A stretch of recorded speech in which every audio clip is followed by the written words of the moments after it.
Episode 8ஓட ஸ்டார்டிங்கில் அந்த principal யுவக்காவை தான் காட்டுறாங்க. அப்புறம் என்னாச்சு, அந்த நோவிஸ் கிளாஸ் 100 இன்சிடென்ட் பற்றி ஏதாவது ப்ராக்ரஸ் இருக்கா அப்படின்னு கேட்குறான். பட் ஓய்ச்சியும் எஸ் சார் ஆமாம் இருக்குது. ஸோ இந்த யூனிக்கான ஆட்ரிபியூட்டுடைய ஸ்டூடெண்ட்ஸ் தான் அதில் வந்து இன்வால்வ் ஆகியிருக்கான். ஸோ அவங்ககிட்ட வந்து வாய்ட் ஆட்ரிபியூட்டுன்னு சொல்லி நம்ம ஹீரோ தான் காட்டுறான் அசோய் கியோசாக்கின்ட்டு. ஸோ அவனை பற்றி விசாரிச்சில் என்ன தெரிய வந்ததுன்னா வந்து அவனால் வந்து பல மேஜிக்ஸை வந்து ஈஸியாக யூஸ் பண்ண முடியும். ஸோ அவன் தான் அந்த நோவிஸ் கிளாஸ் ஹண்டர்ஸை வந்து தோக்கடிச்சிருப்பான். உடனே இவாக்கோ எனது மல்டி ஆட்ரிபியூட் மேட்ச்சுக்கு அதனால் பயன்படுத்த முடியுதா, என்ன நீ சொல்கிற? உடனே இவாக்கோ இந்த டைமில் நானே தான் கண்டுபிடிக்க முடிஞ்சது. நீங்கள் என்னை நம்பி இன்னும் கொஞ்சம் டைம் கொடுத்தீங்கன்னா நான் என்னால் முடிஞ்ச டீட்டெயில்ஸை கலெக்ட் பண்ணுறேன் அப்படின்னு சொல்கிறான். தென் வந்து இதையும் சேர்த்து சொல்கிறான், நீங்கள் வந்து பிரின்சிபலாக சார்ஜத்துலேருந்து எந்த விஷயங்களை வந்து நீங்களாக டீல் பண்ணுறது இல்லை அப்படின்னு சொல்கிறான். இவாக்கோ அதுவும் கரெக்ட் தான். ஸோ எனக்கும் ரொம்ப நாள் ஆகிடுச்சு. ஸோ அந்த ஸ்டூடெண்ட்ஸ் எல்லாம் டார்ச்சர் பண்ணி சரி பரவாயில்ல நானே வந்து இதில் இறங்குறதா யோசிக்கிறேன் அப்படின்னு சொல்கிறேன். தென் ஓகே சார் நானும் அவங்களுக்கு சப்போர்ட் பண்ணுறேன் அப்படின்ட்டு ஓய்ச்சியும் சொல்கிறேன். தென் அவங்கள வந்து அப்புறம் பார்க்குறேன் சார் அப்படின்னு சொல்கிறேன். தென் இவாக்காவுக்கு ஒரு ஃபோன் வருது. இவாக்கோ ஸ்பீக்கிங் அப்படின்னு சொல்லி பேச ஆரம்பிக்கிறான். ஓ அது வந்து ஒரு கிரேட் பிரின்சிபல் இல்லையா அப்படின்னு சொல்லிட்டு என்னை சூஸ் பண்ணதுக்கு ரொம்ப நன்றி சார் அப்படின்னு சொல்கிறான். ஸோ இவாக்கோ வந்து நடிச்சதுனா போதும் அப்படின்னு சொல்கிறான். அவங்க யாருன்னு காட்டுறாங்க, லியோ ரிக்ஸி. ஸோ லியோ கம்பெனியோட சிஇஓ, அதாவது பென்டகிராம் செயின்ட்டில் இவங்களும் ஒருத்தவங்க தான். என்னதான் இருந்தாலும் நாம் எல்லாம் பார்ட்னர்ஸில், அதனால் வந்து கவர்மெண்ட்டோட சப்சிடியை வந்து ஷேர் பண்ணி கொடுக்கலாமே அப்படின்ட்டு இவங்க கேட்குறாங்க. உடனே வந்து நம்ம பிரின்சிபலை வந்து ஸோ நீ வந்து இன்னுமே மாறாமல் அதே போல் தான் இருக்க, நான் இப்போ பிஸியாக இருக்கேன், சாரி, நம்ம இதை பற்றி வந்து இன்னொரு நாள் பேசலாம். உடனே வந்து இல்லையும் ஓ அப்படியா, ஸோ உங்களுக்கு அப்படியே என்ன பெரிய பிஸ்னஸ் இருக்குது, நீங்கள் வந்து உங்கள் ஸ்டூடெண்ட்ஸ் வச்சு உங்களோட பாக்கெட் நிரப்புறீங்க கரெக்டாக? உடனே இவக்க கடுப்பாயிட்டு உன் வார்த்தையை பார்த்து பேசிட்டு லூயிக்கிட்ட வந்து கோபமாக சொல்கிறாரு. அவங்களும் என்னை மன்னிச்சிரு அப்படின்னு சொல்கிறாங்க. தென் அப்புறம் தான் சொல்கிறாரு, ஒரு ஸ்டூடெண்ட்டுக்கிட்ட வாய்ட் ஆட்ரிபியூட் இருக்குது. உடனே இல்லையும் ஓ வாய்ட் ஆட்ரிபியூட்டா, ஸோ அந்த மாதிரியான ஒரு ஃபெயிலியரால் என்ன அப்படி பண்ணிட முடியும்?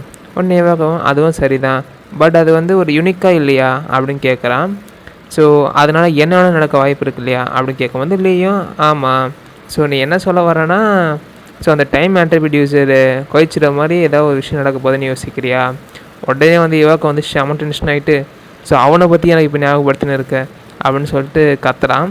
உடனே வந்து இவங்க சொல்கிறாங்க, இனிமே வந்து நீ ஷார்ட் டெம்பராக தான் இருக்க அப்படின்ட்டு லீயும் சொல்கிறாங்க. இருந்தாலும் நான் ஒன்றும் ப்ளேம் பண்ண போகிறது கிடையாது, ஏன்னா அந்த டைம் ஆட்ரிபியூட் யூஸர் வந்து அவைக்க நானவனே ஸோ நம்மளோட அட்வென்ச்சரோட பவரை மொத்தமாக ஷிஃப்ட் பண்ணிட்டான். ஸோ அவன் வந்து ஈஸியாக அவனோட டைம் ஆட்ரிபியூட் வச்சு லெவலாக போயிட்டான்னு சொல்லிட்டு லேயும் வந்து ஃப்ளாஷ்பேக்கை யோசிச்சு பார்க்குறாங்க.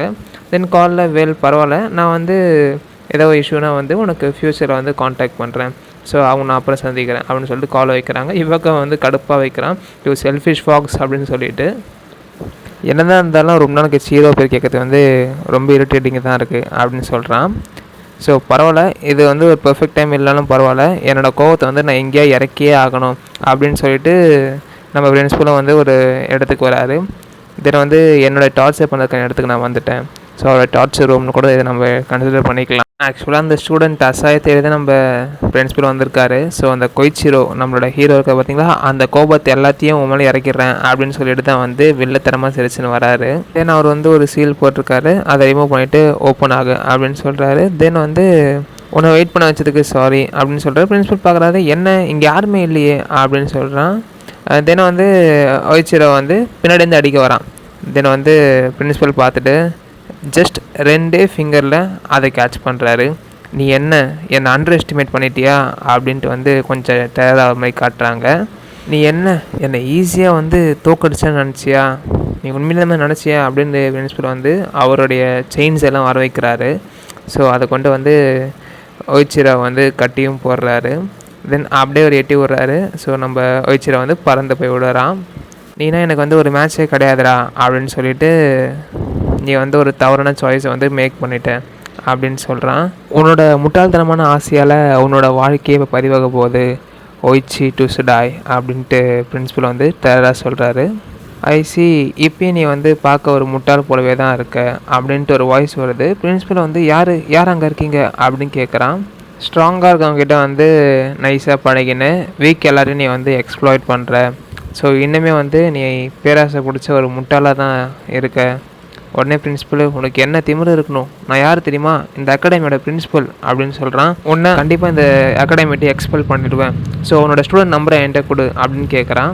ஹீரோ வந்து கொஞ்சம் பொறுமையாக இரு, நான் வந்து கடைசியில் அந்த விஷயத்துக்கு வரனே, வேணும்னா நீங்கள் எனக்கு டைம் கொடுத்தீங்கன்னா நான் வேணால் கொஞ்சம் தான் பேசலாமே, அப்போ தான் நம்ம 2 பேருக்குள்ளே ஒரு அண்டர்ஸ்டாண்டிங் வரும் அப்படின்ட்டு இத்துடன் இந்த எபிசோட் 8 வந்து முடிக்கிறாங்க. Thank you friends.